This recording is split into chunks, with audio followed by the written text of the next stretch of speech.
A paz do Senhor Jesus a todos. Para você que não me conhece, caiu aqui nesse vídeo, não foi por acaso, saiba disso. O Espírito Santo quer falar com você, quer edificar a sua vida, até mesmo trazer um livramento para você hoje. Eu criei esse canal com o propósito de trazer palavras no dia a dia para você. Uma palavra que possa ser uma resposta de Deus para você. A primeira palavra se encontra em Gênesis 12. Abra sua Bíblia comigo aí. Você está na sua sala? Você está no seu quarto? Abra sua Bíblia. Vamos ler a palavra do Senhor e ser edificados juntos. Gênesis 12 vai dizer assim: Então o Senhor disse a Abraão: Sai da sua terra, do meio dos seus parentes e da casa do seu pai, e vá para uma terra que eu te mostrarei. Farei de você um grande povo, abençoarei e tornarei famoso o seu nome, e você será uma bênção. Abençoarei os que te abençoarem e amaldiçoarei os que te amaldiçoarem. E por meio de você, todos os povos da terra serão abençoados. Diga amém por essa palavra. Digita aí no comentário amém por essa palavra. Vamos lá? Assim, para entendermos mais sobre o que o texto aqui no capítulo 12 está querendo dizer, a gente vai ter que voltar um pouquinho mais. Voltar no capítulo 11, ali no verso 27. Ali vai falar sobre a geração de Terá. É ruim quando nós chegamos na genealogia da Bíblia, porque é tanto filho do filho do filho do filho, que chega uma hora que a gente não sabe de quem mais é filho. Mas eu vou te explicar de uma maneira que você vai entender muito bem de quem é filho. Escute. Terá, o pai, gerou 3 filhos. O mais velho se chamava Abrão, o mais conhecido. O do meio se chamava Naor. E o mais novo se chamava Arã. Me escute.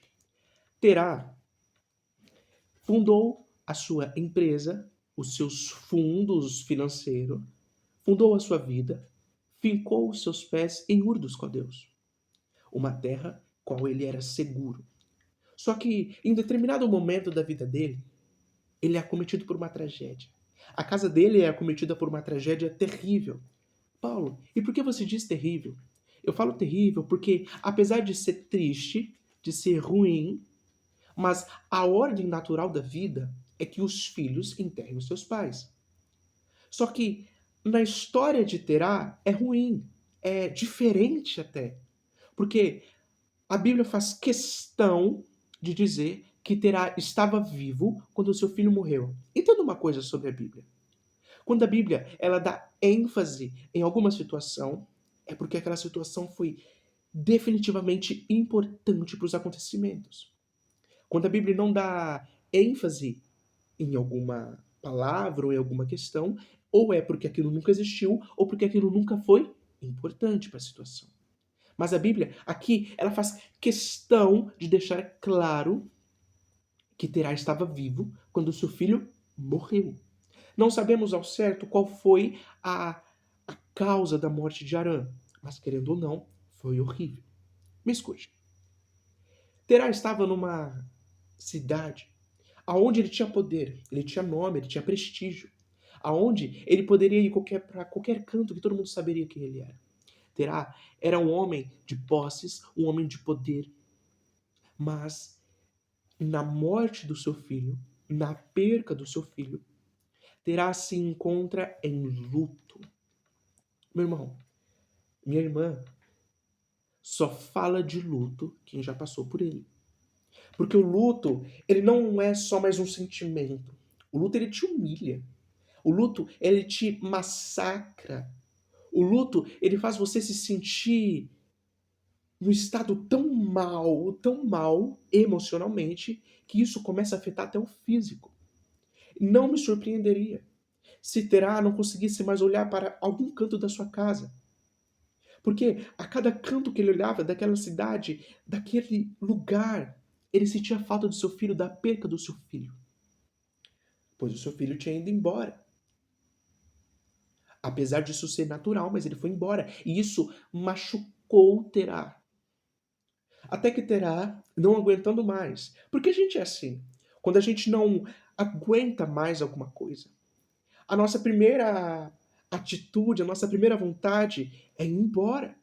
Eu não quero mais. Não é errado você sair do lugar onde te aflige. Não é errado você querer sair do lugar onde te trajeta em dor. Num lugar onde você não consegue mais ter convivências. Não, não é errado. Só que para isso você precisa reconhecer onde você está. E talvez o erro de Terá tenha sido esse. Terá lhe dá um apontamento profético. Paulo, por que profético? Porque eu vou te dizer. Terá, ali no verso de 29, ele vai dizer: vamos para Canaã. Canaã, tipologia usada para o céu. A gente hoje em dia usa Canaã para falarmos do céu. Porque afinal, na Bíblia, muitas vezes Canaã é usada como a terra que mana leite e mel, a terra onde não há dor, onde não há sofrimento. Então usamos isso para acessarmos como se fosse o céu. E Terá, ele fez exatamente a mesma coisa. Ele falou: vamos embora para Canaã. Eu não quero ficar sofrendo aqui. Eu vou abandonar tudo que eu tenho e vou embora. Terá lhe dá esse apontamento profético e vai embora. E nisso, ele leva todos os seus filhos, todos os seus bens, só que ele deixa tudo para trás. Paulo, mas você acabou de falar que ele leva os seus bens. Sim, ele leva, só que a empresa que ele tinha construído, o material que ele tinha construído, ele deixou tudo para trás. E foi embora. Levou tudo. Tudo que ele podia colocar nas mãos, ele levou. Agora, aquilo que tinha que ficar, ficou. Paulo, eu não estou te entendendo, eu vou te explicar porque você tem que entender isso daqui. Existem situações que você vai sair de um lugar, só que tem coisas que você leva e tem coisas que você deixa. Existem mágoas que você tem que ficar. Medos, angústias que tem que ficar. Não é para você levar para o seu novo destino. Porque senão vai acontecer isso daqui. E me escute. Terá ele parte para uma terra. Vocês lembram? Canaã. Uma terra onde não há sofrimento, onde não há tristeza. Então Terá ele parte para lá. Na expectativa de uma vida nova. Uma vida sem sofrimentos. Uma vida sem angústias. Me escute. Terá na sua caminhada, ele para em uma cidade. O nome da cidade é Harã. Vocês reconhecem esse nome? Harã, o filho mais novo. O filho que tinha morrido. Me escute uma coisa, e isso daqui o Espírito Santo me fala, e eu preciso te dizer isso daqui. Você não pode parar, pernoitar, decidir conversar em lugares aonde você quis deixar. Lugares aonde você quis esquecer. Não é um lugar bom para você ficar. Paulo, mas eu tô passando, eu só vou passar, ou eu só vou conversar. Não é um lugar bom, porque isso vai te acessar memórias da qual um dia você quis esquecer. E agora você não vai conseguir esquecer, porque você está num lugar aonde essas memórias estão sendo ativadas. Terá foi no caminho para Canaã. Parou numa cidade que se chamava Harã, o nome do seu filho que tinha sido morto. Nessa cidade, Terá fica e não vai cumprir o seu destino. Meu irmão, eu vou te falar uma coisa, talvez para você seja errado, mas não é. Escute, preste bem atenção no que eu estou te dizendo. Não me surpreenderia se o chamado de Deus para com Abraão fosse para com Terá. Porque Terá, ninguém aqui pode criticar Terá. Terá tem apontamento profético, um homem de visão, um homem que reconheceu a dor que passava, reconheceu o sentimento que passava e não se deixou ser vencido naquele momento. Decidiu sair. Só que Terá cometeu um erro nessa passagem. Nesse destino que ele projetou, nessa trajetória que ele projetou, ele cometeu um erro. Paulo, qual foi o erro?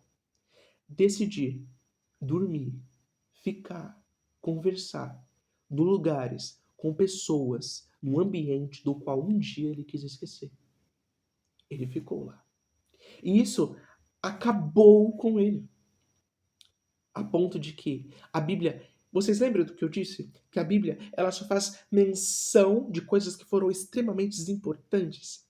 A Bíblia, ela faz questão de dizer que Terá morreu em Harã. O que é isso? Ele morreu na memória que mais machucava ele. Ele morreu na memória onde mais doía. Ele morreu num ambiente que te rodeia em dor. É lá que ele morreu. Aí Deus vem para Abraão. Porque Deus viu que aquela trajetória precisava ser cumprida. Deus viu que aquele apontamento precisava ser cumprido. Então Deus chama a Abraão e diz: Abraão, sai da sua terra, da casa dos seus pais. O porquê isso? Porque Deus sabia que se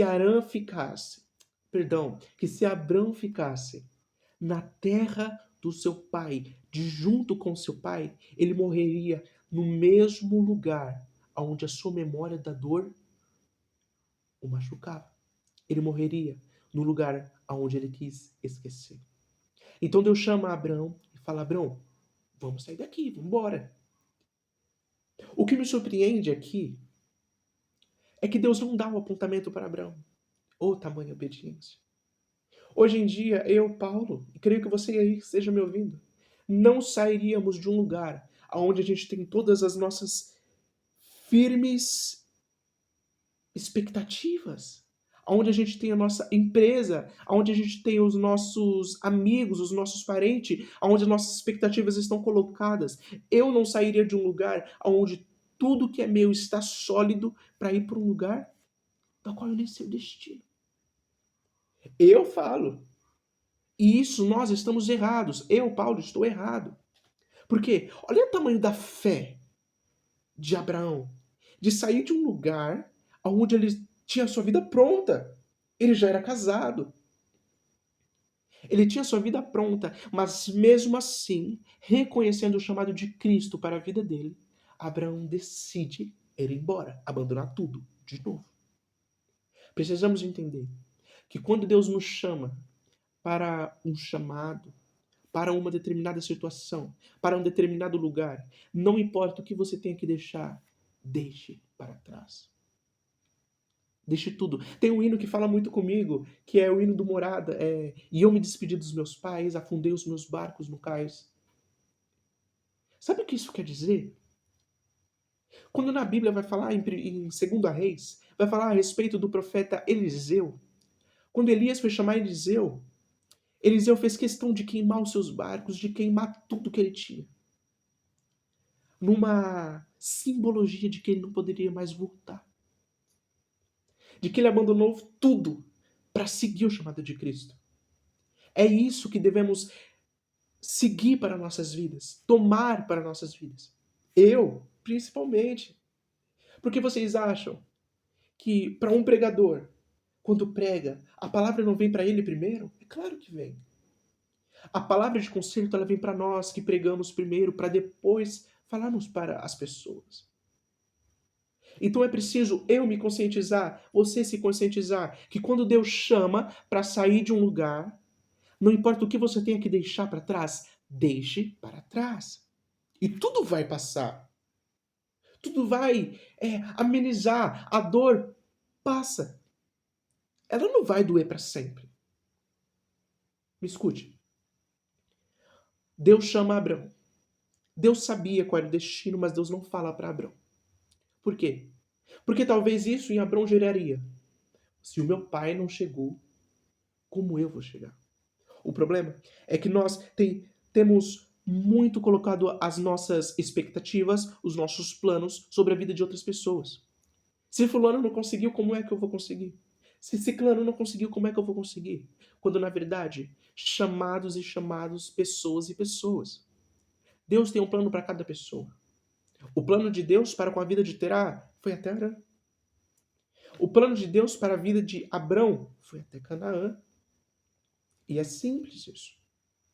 O que eu trago para você entender hoje é: não importa o que você tenha que deixar para trás, deixe. Não vai te matar. Apesar do luto ser horrível, apesar da ansiedade ser esmagaçadora, ela passa. Apesar da ansiedade ela ser horripilante até, será que cabe essa palavra? Ela passa.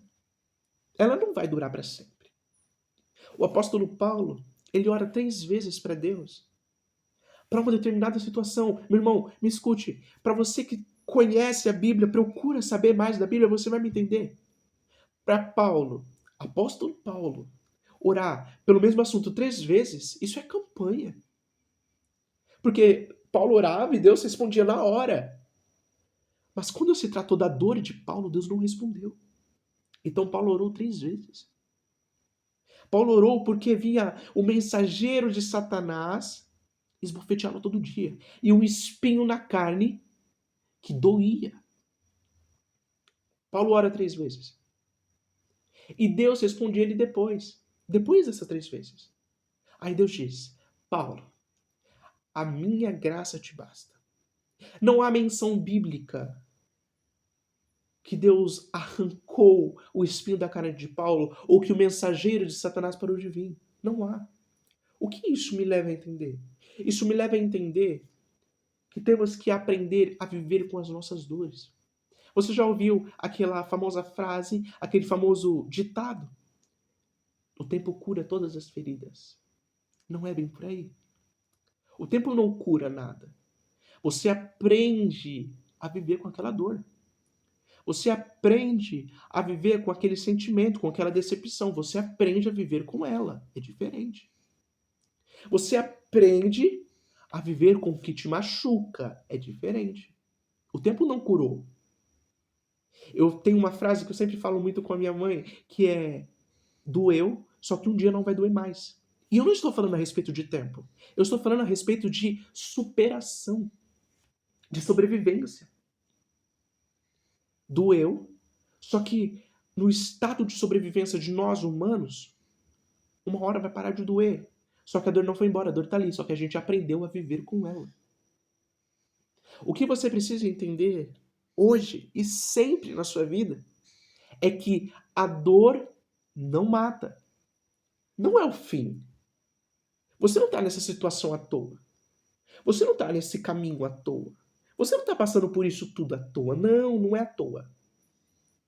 É um propósito. A dor não mata. A ansiedade não mata. Meu irmão, vocês têm uma coisa horrível de sentir, é o desespero do ambiente. Se você está em um ambiente, você sente desespero. É horrível.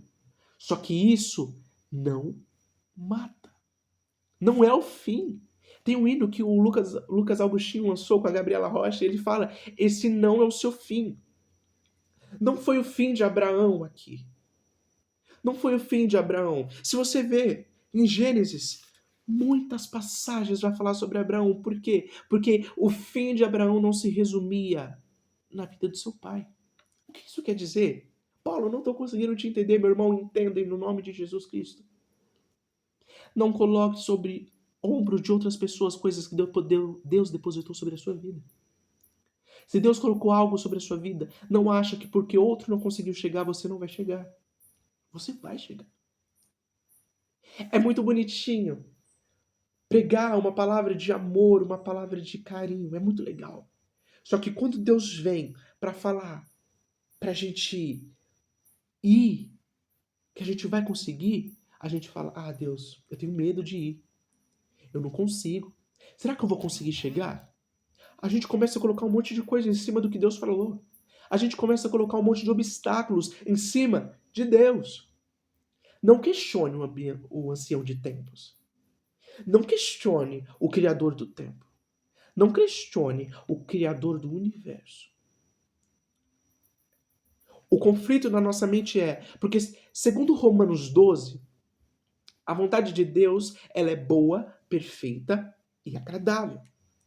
Só que na nossa mente um conflito começa quando essa mesma vontade, que é boa, que é perfeita e agradável, te permite chorar, te permite sofrer, te permite até sentir um sentimento de angústia, de medo, de aflição, de desespero. Só que o que você não entende é que ninguém amadurece sorrindo. Ninguém amadurece cantando. Você pode olhar para 1000 pessoas e perguntar para todas. As histórias vão ser diferentes, claro, vão ser, porque cada um é cada um. mas a maturidade dessas pessoas foram geradas no ventre da dor. Porque a dor pra gente é ruim, é dolorido e realmente é. Só que Deus usa isso para nos lapidar, para nos fazer amadurecer, para fazer com que a gente entenda que a dor não mata, ela só é um processo da vida. Essa dor que Abraão e Terá passou. Para Terá foi o seu fim, mas para Abraão foi amadurecimento. Porque Abraão entendeu que no lugar onde você quis esquecer, não é um lugar bom para você ficar paquerando. Não é um lugar bom para você ficar conversando. Num lugar onde te machuca, onde te enredoja em dor. É um lugar onde você deve passar. A maturidade gerou isso em Abraão. Porque Abraão viu o que aconteceu com seu pai. Então isso em Abraão gerou a maturidade de entender que quando Deus te pede para sair de um lugar, você não questiona. Você não debate com Deus. Você sai. Se Deus mandou, faça. O que Deus me pede para te dizer é: você precisa entender. Quando Deus te pedir para sair de um lugar, deixar amizades, deixar pessoas, deixa tudo para trás. Não vai fazer falta, não. Sabe o que é? Você tem medo de deixar pessoas porque você tem medo de ficar sozinho. Você tem medo de deixar pessoas porque você fala assim: eu não vou encontrar mais ninguém. E falando agora para os adolescentes, porque eu sou um, para os jovens, você tem medo de largar esse relacionamento que te machuca porque você tem medo de ficar sozinho. Só que o que você precisa entender é que se esse relacionamento tá te machucando tanto, você tem certeza que tem alguma coisa certa aí? Você tem certeza que tá certo isso? Você tem certeza que isso realmente está correto? Me entenda. Se você estiver andando num lugar, na rua, e vir aquela pessoa que Deus um dia te pediu para abandonar, me escute. Se Deus te pediu para abandonar, abandone. Eu estou frisando muito nisso porque Deus está falando comigo que Ele quer falar com alguém agora. Se você estiver andando numa rua e a pessoa que Deus pediu para você abandonar estiver vindo na rua, muda de calçada. Paulo, mas eu liberei o perdão. Meu irmão, perdão é uma coisa, convivência é outra. Não é porque eu perdoei a pessoa que eu preciso conviver com ela. São coisas totalmente diferentes. Aí alguém vai olhar pra você e vai falar assim: nossa, fulano veio pela rua e você mudou de calçada. O que você tem contra ela? Contra ele? Você fala: eu não tenho nada, eu tenho algo contra mim. Eu não vou tentar a mim. Eu não vou me machucar. Porque se ambientes, se pessoas te machucam, te oprimem, te deixam ruim, deixa pra trás. Talvez essa não era a palavra que você esperava que eu iria dizer. Talvez você entrou nesse vídeo aqui pensando que Deus ia falar pra você: perdoa, convive com essa pessoa, que vai estar tudo bem, vai vir tudo maravilhas. E não foi isso que você ouviu. Mas foi isso que Deus colocou no meu coração. Eu te agradeço por ter ficado até o final desse vídeo. Que Deus seja o amparo para a sua vida. Que Deus venha, que o Espírito Santo venha consolar a sua vida, tirar toda a angústia, todo o medo e todo o ambiente que te enredou já é dor, caia por terra no nome de Jesus Cristo. Fica com essa palavra. Uma boa noite, um bom dia. Eu não sei que hora você vai ver, mas que Deus seja contigo. Fique com essa palavra. Eu te agradeço. Se inscreva aí no canal, dá um like. Venha ouvir todos os dias uma palavra diária de Deus para com a sua vida. Amém? Obrigado. Fique com Deus.